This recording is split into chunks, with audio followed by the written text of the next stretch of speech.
Hey everyone, camera talk video for today. I don't think I've done one of these for a while, if ever, but there's a lot of cool cameras coming out or out right now, and this video is January 2012, and there's been we just got done with the Consumer Electronics shows, and I think there's some upcoming photography shows later on this year in Japan and anyways elsewhere. So a lot of the major manufacturers have been, we're at the end of their product cycle, meaning they're just getting ready to launch new cameras, which I believe they are. But anyways, there's a whole industry trend emerging as far as we've been focused on DSLR cameras. Now we're moving towards mirrorless cameras. So mirrorless means there's no mirror in a camera, and it makes it the ability to have it smaller camera, smaller in size. The frame rate is typically faster with mirrorless cameras. So everyone likes smaller, basically. So that seems to be the trend coming along right now. DSLRs, they're the industry standard for medium and high-end photography, but they're big and bulky, and they have extra. The lenses can be big as well. Mirrorless, you're now moving into the ability to swap out lenses as well, and with the overall body size being small. So what appeals to me are somewhat high-end cameras, not necessarily the ultra expensive pro lines. I like those, but those are out of my league, or I certainly wouldn't, my photography wouldn't immensely benefit from having one of those.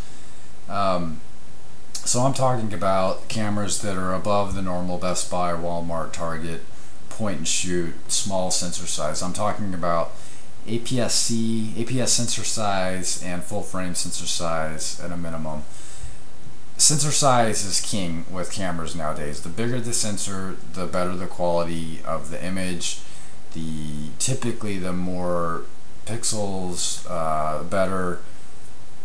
There's a trade-off with ISO. Sometimes bigger sensors have less of an ability at night, and your ISO is not as good. But a lot of companies nowadays are coming out with different sensors that are redoing the technology. A lot of exciting things. So the cameras that are really piquing my interest right now are the just announced the Fuji X Pro 1. That is a mirrorless camera from Fuji that also allows you to change lenses, and I really like what Fuji has been doing over the last 12 to 16 months. They launched the Fuji X100. I have one of those. It is a mirrorless camera. You cannot change the lens on it. I have some other videos about it, check it out, but I love the image quality. The camera has some feature drawbacks and things that really drive me crazy, but you get that one good picture, and it's just like any other camera you've ever seen. It's really amazing. It's the small size and whatnot. So the new Fuji will have a brand new sensor. They're going to have some different ways they're going to handle color and things like that. My personal opinion is I don't think it's going to be greatly better than the X100, at least from the images I've seen online so far. The concern I have with the camera is it seems like they're going after the market of people who may be interested in some of the Leica M cameras. I guess it's the M9, which is extremely expensive, several thousands dollars, $7,000 to $8,000. And so it looks like they're marking up the Fuji X Pro 1 to be in the $1,600 to $2,000 range. From what I understand, just for the body of the camera. Then you got to buy lenses, which are expensive at themselves, $400 to $600 at least for one of these lenses. So it's expensive. That's a little more than what I would want to spend on this type of camera. So another one it's out, right? It's out that it's won several Camera of the Year awards already. A lot of good praise about the camera is the Sony Nex NEX7. Sony has a 3 and a 5 Nex, but this is the 7. The 7's the biggest of the Nex series. It's an APS size camera, sensor size rather, and the megapixels are high. It's not all about megapixels anymore. It's about image quality, which it should be, right? But the Nex 7 does 24.3 megapixels APS-C sensor size. It has the ability to swap out your lenses, and it certainly plays movies. And what I like about the Nex is it has a lot of software features within it, right? It's small. It has a lot of settings you can do around HDR and your movies. What I especially like about the movies is that it does true full HD, but it also does it at 60 frames a second, 24 frames a second, and then slightly cut down HD, but 30 frames a second as well. Being able to do 60p recording at full HD means it's ultra high quality, and you have the ability to use those extra frames to slow down and do some really cool slow motion video. That's a feature you just don't see in a lot of cameras so far, because it's expensive and whatnot. So the thing about the Nex 7, it's won all these awards and 2011 Camera of the Year from different places, but you can't buy it anywhere. It's not available. The Thai floods have slowed everything down camera wise, hard drive wise, and a lot of other tech things, but you can't buy it at all. It's next to impossible to find. So it's kind of a, well, you know, the Thai people will, they need to recover, and you know, the priority is recovering them, but that's the delay there, and they're promoting this camera and it's won all these awards, but you can't buy it. So the other cool one that's out basically is Nikon has produced some, there's a J1 and a V1. The V1's the more high-end one, it's 10.1 megapixels. I don't know much about the Nikon as much, but they went in a different direction. It's very small. It's supposed to be the camera out there now that has the highest frame rate. I think it's 10 or 11 frames per second. If you're doing sports, that's what you need it for. If you're just taking pictures of your kids or portraits, you don't need that kind of speed. I've heard the image quality is pretty good on the camera. That one just, you know, it doesn't appeal to me as much for some reason. Canon just released their Canon G1X, I think that's what it is. Yeah, G1X. This is a continuation of the G series line that Canon's had, and honestly, I've never been impressed by the G series line.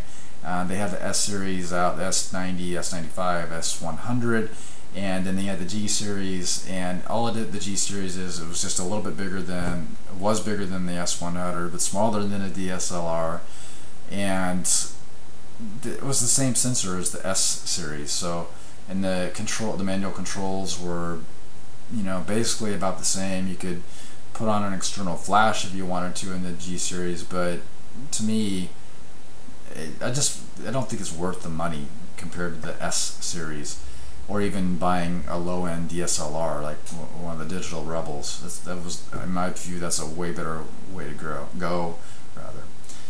So anyways, the new G1X series is supposed to have the APS sensor.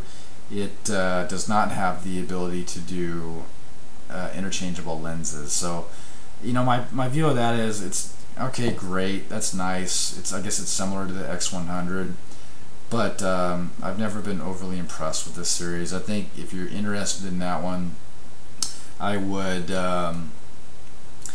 definitely look at a lot of different sample pictures online. If you are really into it, check out the sample pictures that have the ability to your background blurred, bokeh. So the blurred background, basically, if it looks high quality, if it looks fluid and smooth, then maybe it is a good camera with a nice lens. Me, not so impressed. I like the lower end DSLR method.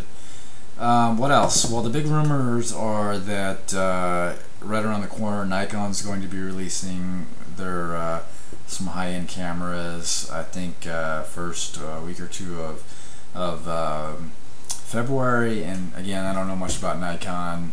try to keep up, but I get confused by all the model numbers and whatnot. But I'm a Canon person, and the big rumor is the Canon 5D Mark III will be out in February, maybe. Cross your fingers.